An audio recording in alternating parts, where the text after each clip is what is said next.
पुण्यात्माओं, कोई कहता है गुरु की आवश्यकता ही नहीं, सब अध्याय कर ले। कोई कहता है कोई एक गुरु बना लेना चाहिए, गुरु के बिन मोक्ष नहीं। अरे भले आदमियों, फिर क्या उदाहरण देते हैं कि नारद ने झीमर गुरु बनाया था। झीमर जो मछियारा था, मछली पकड़ा करता, और उस कालू झीमर ने उसका उद्धार कर दिया। तो यहां आकर डट गए कि कोई किसी ने गुरु बना ले, गुरु होना चाहिए। नहीं, ये भूल है इंसान के। गुरु पूरा हो और चेला भी आखिरी सांस तक मर्यादा में रहे, तब मोक्ष होता है। अब कालू झीमर कौन था, इसके इतिहास से परिचित नहीं है। जैसे पहले एक ब्राह्मण जाति में जन्मा हुआ व्यक्ति डाकू हो गया, और डाकू हो गया तो बहुत भयंकर डाकू हो गया, प्रसिद्ध हो गया। उस क्षेत्र में कोई नहीं जा, उस वन में जहाँ वो रहता था। कहते हैं एक बार सप्तऋषि उधर चले गए और उस डाकू ने कहा कि तुम रुक जाओ, रुको तुम। वो क्या करता था, पहले मारता था और पीछे लूटता था, और काट के उंगली कहते हैं अपने गले में टांग लेता था कि मैंने कितने आदमियों को मार लिया, गिनती करने के लिए। तो महर्षि नहीं रुके, सप्तऋषि नहीं रुके, चलते रहे। फिर उसने कहा रुक जाओ, नहीं तो मैं तुम्हें मार डालूंगा। अब ऋषि कहने लगे, ले भगत हम तो रुक गए, तू कद रुकेगा? हम तो रुक गए, क्योंकि उन पूरी कॉन्फिडेंस के साथ उसका सामना किया, नहीं तो उसकी तब शक्ल देखते कि गिबत जाया करती इंसान की। तब उसने देखा कि तो बड़े धड़ाके से बोल रहे हैं। उसके अंदर का वो शत्रु जो खुरापात था वो दब गया, एकदम सुन्न हो गया वो। उसने पूछा क्या बात, कि हम तो रुक गए, तू कद रुकेगा ये जुल्म करने से? क्या तू ये जुल्म जो कर रहा है, इसके तेरे घर वाले हिस्सेदार हैं? जो तू पाप कर रहा है, क्या तेरे घर वाले, तेरी पत्नी, तेरे पुत्र इस पाप को डिवाइड कर लेंगे? वो कहने लगा कि हाँ करेंगे वो, क्योंकि मैं यहाँ से लूट कर धन ले जाता हूँ, वो मेरा परिवार पोषण हो रहा है, वो मेरे पाप के भागी होंगे। तो ऋषियों ने कहा कि नहीं, तेरी भूल है, पहले घर पता करके या फिर हमें मार देना, लूट लेना हमारे पास जो रखा है। तो उसने कहा कि तुम भाग जाओगे। ऋषियों ने कहा कि हमें बांध दे प्रत्येक वृक्ष के। उसने न्यारे न्यारे सातुओं को अलग अलग बांध दिया, पीछा हाथ करके घर गया। घर जाके उसने अपनी पत्नी से पूछा कि मैं जो ये पाप कर रहा हूँ, क्या आप मेरा इसमें सहयोग देंगे, ये पाप के भागी बनोगे? वो कहने लगी, मैं पाप की भागी नहीं बनूंगी, क्योंकि आप मेरे पति हो। मुझे इस वचन के साथ आप लाए थे कि आप मेरे घर संभालना, बच्चों का पालन करना, मैं कमा के लाऊंगा। अब मेरे लेखे तू मजदूरी कर, मेरी तरफ से चाहे तू डाके मार, मैं अपना काम कर रही हूं, इस पाप का भागी तू होगा। फिर बच्चों से पूछा, बच्चे भी कोई 10 वर्ष का, कोई 12 वर्ष का, कोई 15 वर्ष का। और पहले सभी ब्राह्मण लोग अपने बच्चों को गुरुकुलों में भेजा करते थे ऋषियों के पास शिक्षा देने के लिए, लेने के लिए। तो गुरु लोग तो शिक्षा अच्छी ही देते हैं। तो उन्होंने कहा कि नहीं पिताजी, हम आपके किए हुए पाप के भागी बिल्कुल नहीं होंगे, आप अपने कर्मों के पास स्वयं बैठोगे। हम जब तक नाबालिग हैं तब तक हम आपका फर्ज हमें पालने का है, चाहे किसी तरह पालो। और जब हम बालिग हो जाएंगे, अपनी कमाई करने लग जाएंगे, तेरे अन्न को छुएंगे नहीं। अब उसने सोचा भैया तो बात बिगड़ गई, ये तो सारा एक काम मेरे ऊपर लाद दिया न। तो उसी से मैं वापस आ गया, उनके चरणों में गिर गया, चरण पकड़ दिए। कहा प्रभु मेरा उद्धार करो।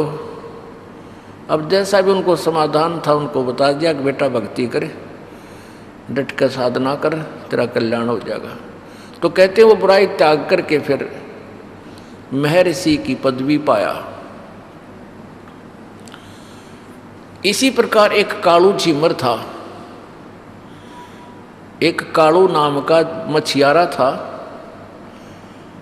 और वो इतना बेसब्रा था, इतना बेईमान था, मच्छियाँ अलग अलग वहाँ से पकड़कर दूसरे तालाबों से जाल डाल कर पकड़ के लाता था, शहरों में बेचता था और खुद भी खाता था, बच्चे भी थे, उसके संतान थी। जिस राज्य में वो कालू झीमर रहता था उसके पड़ोसी राज्य में एक बहुत ही एक नेक आत्मा धर्मात्मा राजा था। उसने अपने पूरे राज्य में हिंसा बंद करवा रखी थी, और कोई हिंसा करता था उसको बहुत भयंकर जो है ना दंड देता था, जिस कारण से उस राजा के तालाबों में कोई भी मछलियां नहीं पकड़ता था, और उसके तालाबों में अच्छी मोटी मोटी स्वस्थ मछलियां थी।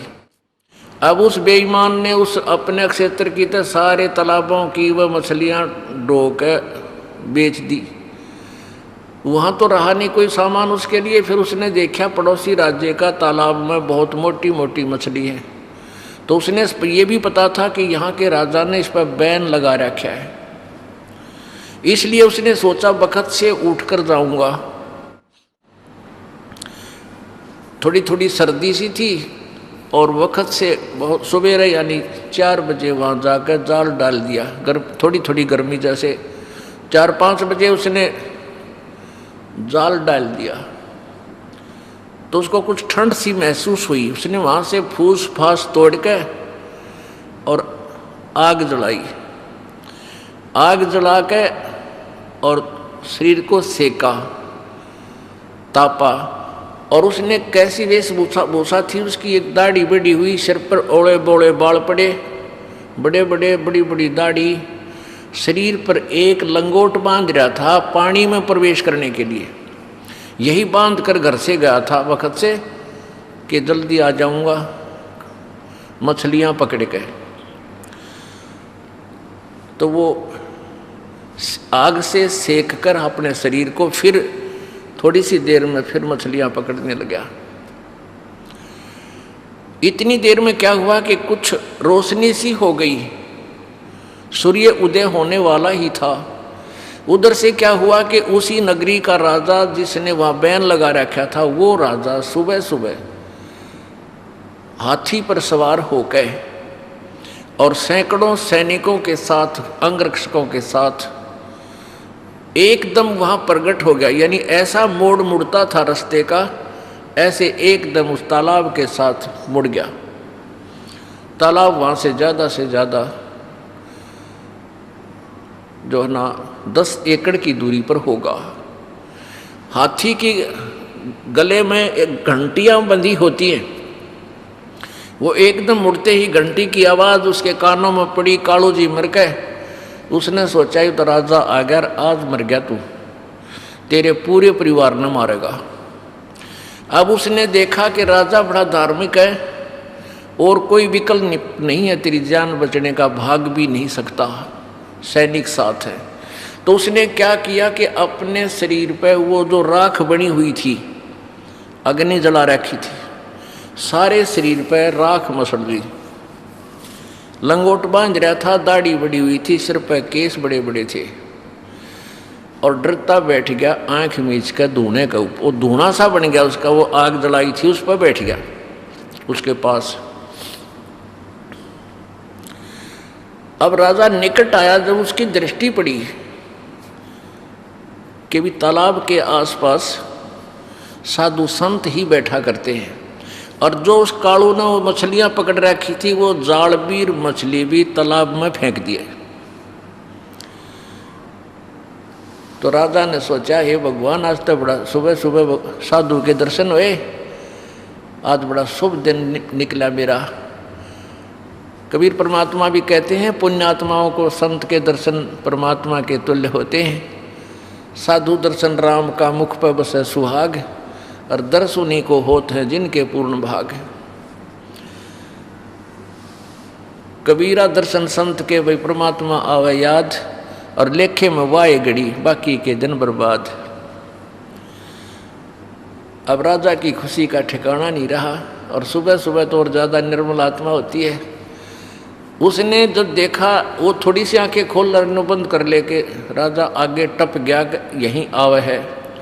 राजा ने उसके सामने जाके हाथी रुकवा लिया, और हाथी के एक पौड़ी लगवा दी, और नीचे उतरने के लिए व्यवस्था होती है, पौड़ी लगवा दी। अगर आज संत के दर्शन करूँगा, चरण छूँगा, कुछ दान दक्षिणा दूंगा।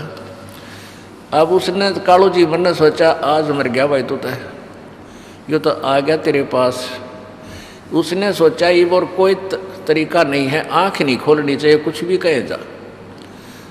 बस तगड़ी आँख बंद कर ली, और एकाग्र डरते का एकाग्र चित्त हो गया।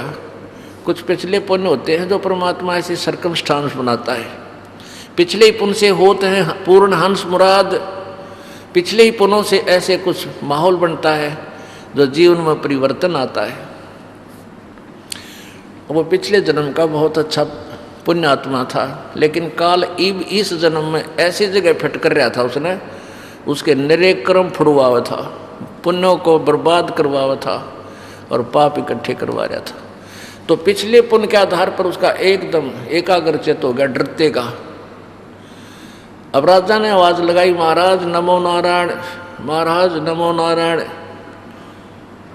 पहले तो डरता ना बोला, फिर उसका पिछले संस्कारवश सुरती चढ़ गई।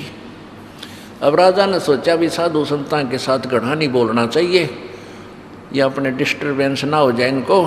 तो उसने 5 असरफी, 5 लोहे की मोहर, यानी 2-2, 3-3 तोड़े की हुआ करती मोहर एक, तो ऐसे वो सोने की मोहर दान दक्षिणा रूप में उस धूने के ऊपर रख दी। चरण छू के मत्था टेक के राजा चला गया। अब उसकी वो समाधिस्थ हो गया। अब उसकी पत्नी को पता था कि आज मेरा पति बहुत खतरे की जगह गया हुआ है और लेट हो गया, क्यों नहीं आया। वह बाट इंतज़ार करके घर से चली। तालाब, जिस तालाब पर उसने बताया था वहीं पहुंची। वहाँ जाकर उसने देखा कि यूँ तो बाबा जी बन गया, समाधि लाए बैठा है। और इसने नो भी डर को ना कोई, या तू कैसे बैठा है, कोई आ गया तो तुझे पकड़ देगा। उसने पकड़ कर उसका पाछे तक जाकर उसका कमर में दोनों हाथ मारे नो। वह कहने लगी तू मर रहेगा के, खड़ा हो ले, चल अपने घर न। और सारा दिन खो दिया तेने, ऐसे है राजा आ गया तक, कोई आ गया सैनिक तो तुझे पकड़ लेगा। वो डर गया एकदम। और नौका मत है, आज आया था महाराज, आज के बाद कदे नहीं आऊँ, दोनों कान पकड़ूँ। तो वह नौका है, तू क्या कह रहा है, खड़ा हो। दूसरे देखा उसकी पत्नी है। वो कहने लगा वो राजा कहाँ गया, सैनिक कहाँ गए। वह समझे नहीं है कि बात क्या घटना घट रही इसके साथ। फिर उसने देखा नीचे 5 असरफी सोने की दोने पर रखी। फिर उसका दिमाग की सुई घूम गई कि राजा ने तो मुझे साधु मान लिया और मेरे आगे माथा टेक्या और 5 असरफी सोने की दर गया। अब उसने विचार किया कि हे भगवान, मैं तो नकली संत बना था, और नकली संत बनने से भी इस भोपाल ने भी मेरा आगे माथा टेक दिया। जब मैं असली संत बन जाऊं तो ना जाने क्या होगा। दृढ़ निश्चय कर लिया, प्रतिज्ञा कर ली कि आज के बाद में, वह प्रतिज्ञा तो पहले कर चुका था, हे भगवान आज जान बचा दे, जिंदगी में कदे मछली नहीं पकड़ूं, आज मेरी जान बचा दे, मजदूरी करके खाऊंगा। वह तो प्रतिज्ञा वह करवा ली थी भगवान ने पहले उससे। और फिर उसके अंदर ये और प्रेरणा होगी कि मैं तो नकली संत बना था और भय मान्या भोपाल। तो उसने सोचा कि भी अगर ये सच्ची साधना करूँगा तो पता नहीं क्या होगा, भगवान क्या क्या कर देगा हमारे लिए। और 5 असरफी इधर गया। 5 असरफी तो 10 साल का गुजारा था उनका। उस दिन के बाद उसने मछली पकड़ना बंद कर दिया और अपनी पत्नी से कहने लगा, ले जा भगवान, ये तेरा साजबाज, ये पैसे भी तू ले जा और आज के बाद मैं मछली नहीं पकड़ूंगा। घर ना आ गए दोनों जने। अब उसकी पत्नी कहे कि काम करे बिना नहीं गुजारा होया करता और बालकानी बात मत कर, जा मछली पकड़ के ला। वो जाल दे दे, उसने रोटी बांध के साथ रख दे। वो जावे जंगल में बैठ जा, रोटी खा के शाम ने खाली जाल लेके घर आ जा। वह रोज लड़े और वो रोता फिरे वहाँ जल इधर उधर, हे परमात्मा, हे भगवान मुझे दर्शन दे, हे परमात्मा किसी तरह दया करो। तो वो तड़फ कर रहा था, साधना करे जैसा उसने ओला बोला ज्ञान था, भक्ति करे, अपना मंत्र जो भी नाम था वो बन रहे। परमात्मा बड़े दयालु हैं, कहते 100 साल सीधर मैं करूँ अपने जन के काज। तो पूर्ण परमात्मा आगे वहाँ एक साधु रूप बना के और कहने लगे, बेटा क्या कर रहा है तू? उसने सारी कहानी बता दी कि महाराज जी मेरी गलती ऐसे ऐसे बनी और मैं भगवान प्राप्ति करूँगा, मैं भक्ति करना चाहता हूँ। तो परमेश्वर ने कहा, बेटा गुरु के बिना संत गुरु होना चाहिए आपका, वैसे साधना करने से कोई लाभ नहीं होता। तो उसने कालू झिमर ने कहा, भगवान अब गुरु कौन है, कहाँ जाऊँ, किसको गुरु बनाऊँ? तो परमात्मा ने कहा, भी मैं तेरे को उपदेश दे दूंगा, तू भक्ति कर लेना, अगर दया कर दो प्रभु। तो परमात्मा ने उनको वो मंत्र दिया, वो साधना करने लग गया। कुछ ही दिनों में वो तो कुछ पहले पुण्य होते हैं, बहुत ही अच्छा भक्त और सेवक बन गया। तब परमात्मा ने कहा, बेटा अब कोई भी जिज्ञासु तेरे पास आवे, उसकी सारी बुराई छुटवा के तो उपदेश दे दिया करिए। अब इस तरह उस कालू झिमर को गुरुपद प्राप्त हुआ था। और ये दंत कथा सुनाने वाले कहते हैं कि नारद ने झिमर गुरु कीन्या और कहाँ ज्ञान में हो गया हीना। नारद ने उस झिमर यानी मछियारे को, शिकारी को गुरु बना लिया था। बस गुरु हो कि साय हो, वो तो शिकारी था, फिर भी नारद का उद्धार हो गया। नहीं, उससे वो शिकारी नहीं था, वो महापुरुष था। तो पुण्यात्माओं, ये लोक वेद हम सुन रहे थे, इस तत्व ज्ञान ना होने से हम ऐसे ही अटकलों पर अड़े रहे। परमात्मा क्या बताना चाहते हैं कि पूरे गुरु तो बात बढ़ेगी, जिसको अधिकार हो नाम देने का, नहीं तो किसी भी सत्र का, चाहे आप ब्रह्मा की साधना करते हो, चाहे विष्णु की, चाहे शिव जी की, चाहे ब्रह्म की, आपको उसके सत्र का भी गुरु चाहिए। और उनसे क्या लाभ है वो आपको पता ही लग जाएगा। फिर आप पूर्ण संत परम अक्षर ब्रह्म की साधना ही करोगे तो उसका भी पूर्ण ही संत चाहिए, पूरा ही मार्गदर्शक चाहिए, तब लाभ होगा। गुरु बिन माला फेरते, गुरु बिन देते दाने, गुरु बिन दोनों निष्फल हैं, चाहे पूछो वेद पुराण।